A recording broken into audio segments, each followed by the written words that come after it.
Então, por exemplo, você citou a sálvia, que outro tipo de planta rara você encontrou? Nós temos aqui no Pico Menor e Pico Médio uma planta raríssima que é endêmica do estado do Rio e que até então só havia registro para ela na Serra dos Órgãos e um pouquinho no Parque Nacional do Itatiaia, que é a cravina do campo, a Prepusa ruckeriana.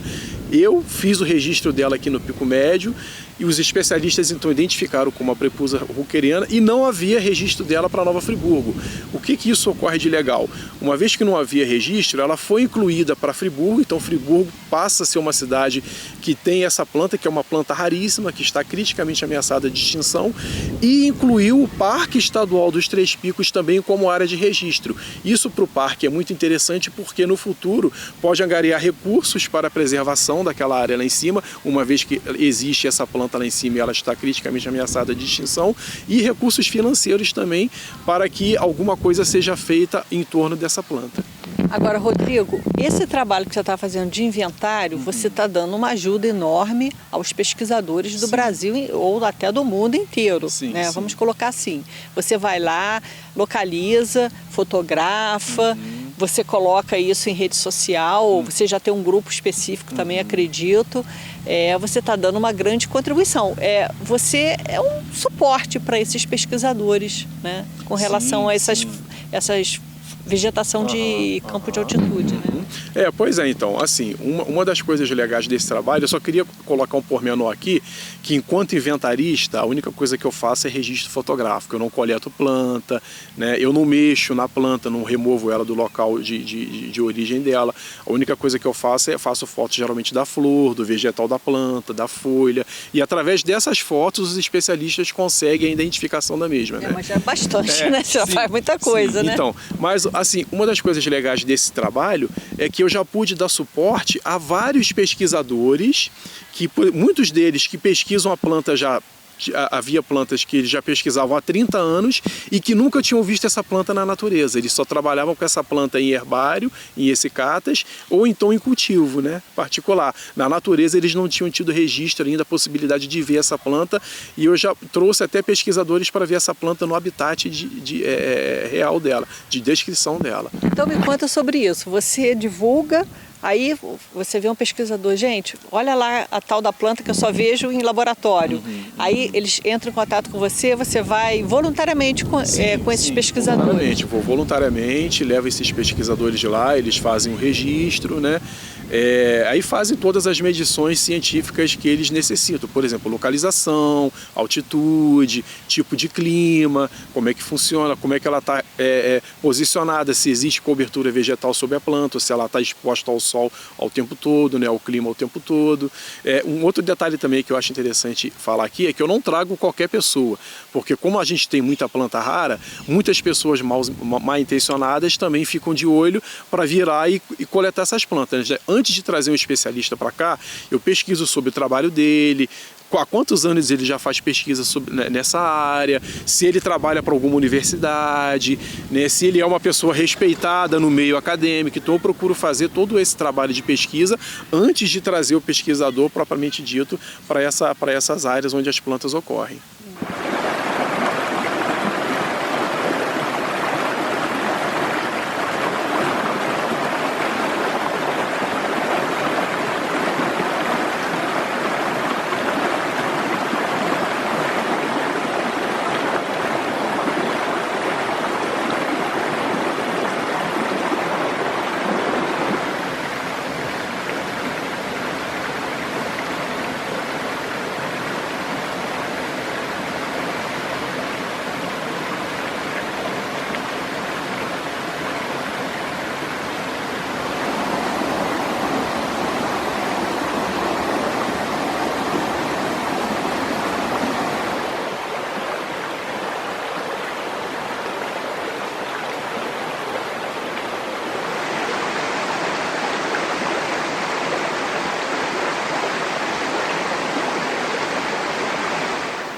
Você chegou a comentar comigo que também você foi procurado pela Discovery Animal para fazer... Conta um pouquinho sobre isso. Sim. Na verdade, né, o Animal Planet ele tem um programa chamado Terra Brasil, onde os apresentadores desse programa, o Anderson e o Aru, eles visitam unidades de conservação para mostrar, né, apresentar aquela unidade de conservação.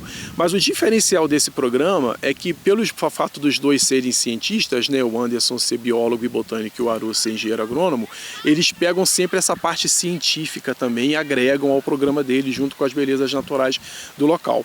Então, a produção desse programa procurou a direção do Parque Estadual dos Três Picos e o coordenador, né, daqui de Friburgo, que é o Rominick, sabendo desse meu trabalho, entrou em contato comigo e me perguntou se eu não poderia dar um suporte para esse pessoal no programa que eles vinham fazer aqui. Inclusive, eles filmaram até a trilha da Cabeça de Dragão. Então eu prontamente vim e os ajudei, né? Muitas plantas que a gente ia encontrando ao longo do caminho, eu ia apresentando, ó, essa aqui é uma passiflora metistina, ela floresce nessa época do ano, e conforme a gente ia caminhando, eu pude passar para eles, né, essa parte da transição da floresta ombrófila para campos de altitude, que é um negócio muito legal que a gente vê também na Cabeça de Dragão. As plantas específicas que a gente tem lá em cima, eu fui falando para eles também, inclusive eles filmaram até um zigopétalon raro que a gente tem lá em cima, vai aparecer no programa. Então, assim, eu pude dar todo o suporte científico, né, para que o programa fosse executado da melhor maneira possível, consegui fornecer para eles, né, felizmente. Friburgo acaba sendo um grande laboratório, né, para esses pesquisadores de plantas de altitude. Sim, sim, com certeza. Só para você ter uma ideia, no ano passado, eu trouxe uma pesquisadora de São Paulo para cá. Ela está fazendo pesquisa sobre a área de umas plantas da família das velózias. Em 1880, um pesquisador veio a Friburgo, fez o primeiro registro dessa planta lá na Pedra do Imperador, 1880. De lá para cá, nenhum pesquisador tinha ido mais nessa pedra. Dele? Eu sei, eu não lembro de cabeça, mas eu te passo. Não é um master não, né? Não. Mas de 1880 para cá, ninguém mais tinha feito registro dessa planta na Pedra do Imperador. Então ela me perguntou se eu não poderia levá-la lá. Eu até tentei tirar assim, um pouco de ideia, né? Porque eu conheço a Pedra do Imperador. A Pedra do Imperador é uma pedra muito antropizada, né? É uma pedra que sofre todo ano incêndios. Falei, poxa, a chance dessa pesquisadora achar essa planta lá, que foi registrada, coletada em 1880, são mínimas. Mas como ela insistiu, eu acabei levando. E, para nossa surpresa, nós encontramos a planta lá mais de 100 anos depois. Olha que coisa legal. E ela pôde coletar uma amostra da planta e viu que era realmente a planta que tinha sido descrita e coletada em 1880. Então a planta existe lá até hoje, apesar de toda a antropização que aquela pedra já sofreu.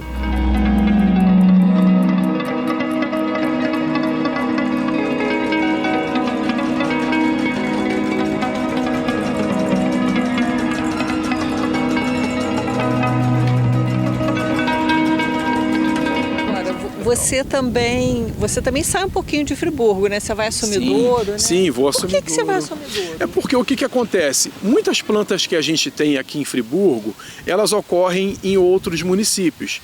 Mas, como o clima de Friburgo é um clima muito específico, essas mesmas plantas, que apesar de ser da mesma espécie que ocorre aqui, elas têm diferenças nesses municípios. Por exemplo, uma orquídea que ocorre aqui em Friburgo, em Cachoeiras, ela geralmente é maior, ela é mais corpulenta, porque a cachoeira recebe mais chuva, é mais quente, ela fica mais protegida dentro da mata. Aqui em Friburgo ela fica mais exposta, então o corpo dela, o vegetal dela é um vegetal menor, a flor é uma flor menorzinha. Então eu gosto de fazer essas comparações também. Então, por isso que sempre que eu encontro uma planta aqui em Friburgo, que eu sei que essa planta ocorre próximo da gente aqui, eu procuro descobrir aonde essa planta está e fazer registro fotográfico dessa planta para poder fazer essa comparação, né, entre a que a gente tem aqui e que esse outro município tenha também. Por isso que você vai a Sumidouro. Você chega aí a outro município também?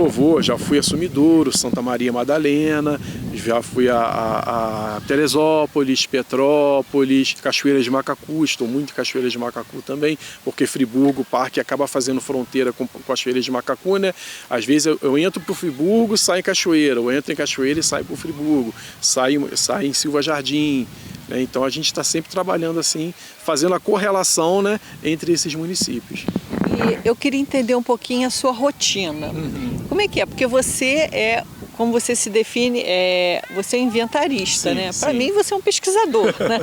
Mas a gente tem que falar, como você não está ligado a nenhuma universidade, você é você dá todo o suporte, né? Você é um inventarista. Como é que você traça assim o seu roteiro?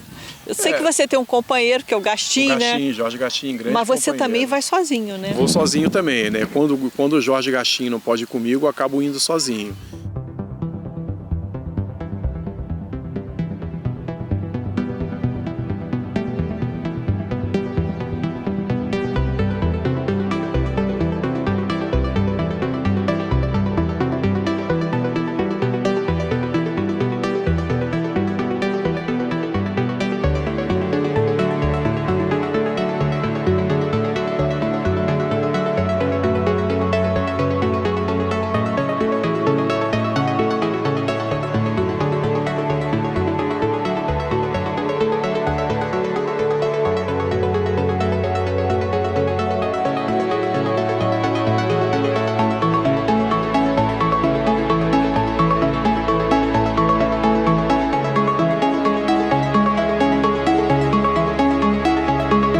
Então, por exemplo, assim... Como é seu roteiro? Hoje eu vou a tal lugar.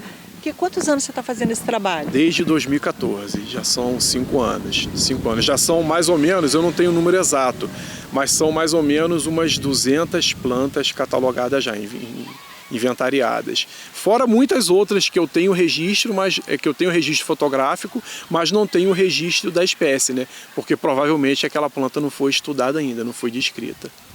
Certo. Então há 5 anos você faz esse trabalho. Esse trabalho. E aí como é que você traça o seu roteiro? Eu atualmente sou desempregado, então fica até um pouco mais fácil de eu fazer esse trabalho por conta de tempo, eu tenho mais tempo, né? Quando eu tinha um trabalho fixo, eu fazia esse trabalho nos fins de semana, né?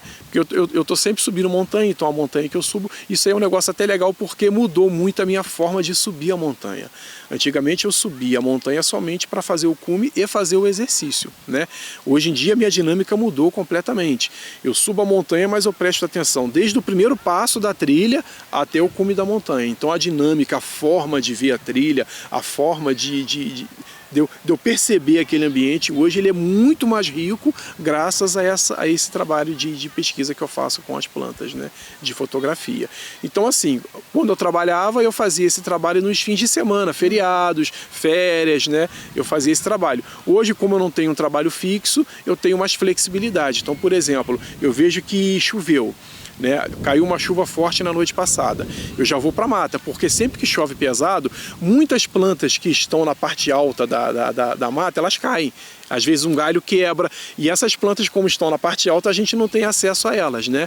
Então eu aproveito que quando venta muito, ou quando tem uma chuva muito forte, que eu sei que vai ter muita planta caída no chão, aí eu vou para a mata e faço o registro dessas plantas. Geralmente é certo de eu encontrar essas plantas que ficam lá em cima, caídas no chão da mata. Aí eu posso fazer um registro mais detalhado delas. E acontece isso? Com muita frequência, muita frequência. Você sabe quando tem chuva forte, que você vai ser seu dia de coleta. Isso, né? É certo. Coleta não, que você não faz coleta, isso, de registro. De registro, né? Inclusive salvo muitas delas, porque uma planta que é epífita, né? A planta epífita é aquela planta que fica agarradinha no tronco, no galho da árvore. Quando ela cai, ela morre, porque a umidade no solo da Mata Atlântica ela é muito alta, muito intensa. Então essa planta que se desenvolveu para ficar agarradinha lá no dorsal da mata, se ela fica no chão, com 1 semana ela já morre. Eu salvo muita planta, eu e Jorge, nas nossas caminhadas, a gente já salvou para mais de 1000 plantas, que a gente acha caída no chão e pega aquela planta que está caída, coloca lá numa fendazinha da árvore, num galinho, amarra um cipózinho, que aí a gente dá uma segunda chance para ela sobreviver e ir em frente, né? E levar a vidinha dela lá dentro da mata. Quinta-feira, 16 de maio, aniversário da minha cidade. Aproveitei para fazer uma trilha. Tem que monitorar umas plantas, umas gesneriáceas, ver se elas estão em flor. Aqui eu estou na área do Parque Estadual dos Três Picos, Mata Atlântica, Ombrófila densa montana. Comecei a trilha, deve ter uns 5 minutinhos. com cara de chuva, choveu bastante antes de ontem, chão bastante úmido, serrapilheira toda molhada. Tô aqui com a Vento Comando, testando ela aí exaustivamente, em ambiente de montanha, ambiente de selva, de mata. Vou caminhar hoje uns 4 km de mata dentro, sem trilha. Essa trilha aqui é só até um primeiro riachinho ali embaixo. A gente pode escutar ele passando já. Mas depois dali é mata sem trilha. Atravessando esse mesmo riachinho mais para cima, mata acima, umas 5, 6 vezes. A gente atravessa ele, vai atravessar, torcer para a água não estar muito alta, porque choveu esses últimos 2 dias. Então torcer para a água não estar muito alta, porque senão provavelmente eu vou molhar os pés. Mas essa colônia de plantas que eu monitoro, vale a pena o sacrifício. Que para mim, diga-se de passagem, não é nenhum sacrifício estar nessa maravilha de Mata Atlântica. Certo? Úmida. Tá aí o riachinho. Primeiro ponto que eu vou atravessar vai ser por aqui, talvez por aqui, tomando cuidado que as rochas aqui são muito úmidas, muito escorregadias. Olha que paraíso. Isso aí. Vou atravessar o riachinho.